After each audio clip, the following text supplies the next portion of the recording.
मोहतरम सामईन, मैंने अर्ज़ किया है कि वो माबूदों को मुश्किल कुशा हाजत रवा समझते थे, लेकिन अब ये बताना है कि उनके माबूद थे कौन, वो किन की इबादत करते थे, माबूद किन को समझते थे, आलिहा किन को समझते थे।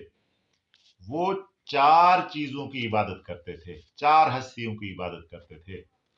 नंबर एक, फरिश्तों की। नंबर दो, जिन्नात की। नंबर तीन, इंसानों की। नंबर चार, कवाकिब की, सितारों की। तो तफसील से थोड़ी सी अर्ज है कि वो फरिश्तों को माबूद समझते थे। उनका अकीदा क्या था?